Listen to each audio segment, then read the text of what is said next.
Hello mga kananay. So for today's video ay magluluto naman tayo ng binagoongan na baboy. Sa recipe na to ay ito lamang ang ating mga main ingredients. Meron tayong pork kasim pero okay din kung liempo ang iyong gagamitin. Depende na rin yun sa choice mo. Yung main pampalasa natin na bagoong at maglalagay din tayo ng talong at saka maraming sili pampagana.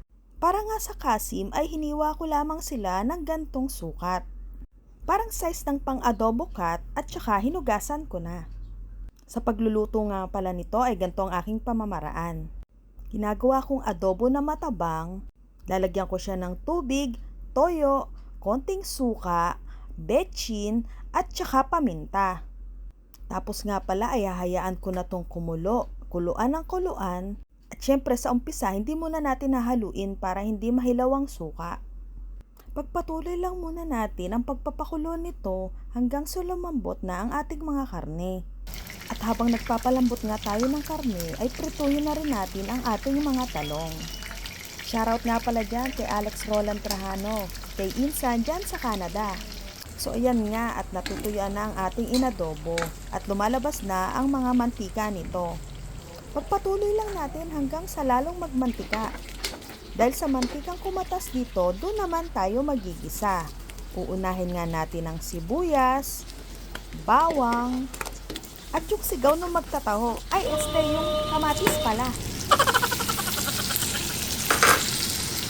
Ilalagay na rin natin itong pangunahing sangkap ng ating binagoongan.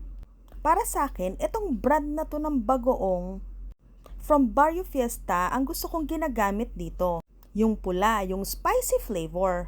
Kasi templado na ang alat nito at may konting tamis na pasok sa aking panlasa. Spicy na to pero parang nakukulangan pa rin ako sa anghang ng sili. Kaya dinagdagan ko pa siya ng marami pang sili. Depende na rin kung gaano kaanghang ang gusto nyo. So ayan at hinalo-halo ko lamang siya. Yung nakikita nyo na yan sa gilid ng kawali ay hindi po yan sunog. Actually, pagkahango nga natin nitong niluto natin ay pwede ka pang maglagay ng kanin lamig dyan at isangag. Kasi dyan naiwan yung mga pampalasa. And then, taktakan ko pa siya ng konting paminta. At medyo nakukulangan pa nga ako sa bagoong kaya dinagdagan ko pa. Siguro kulang-kulang isang bote din ang nagamit ko dito.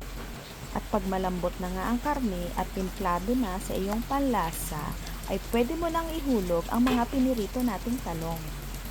Ayan at luto na nga ang ating binagoongan.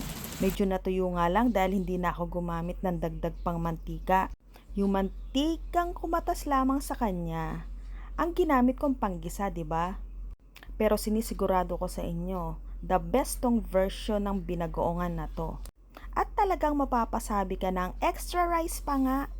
Yun lang, maraming salamat sa inyong panonood. Hanggang sa susunod na food trip. Paalam!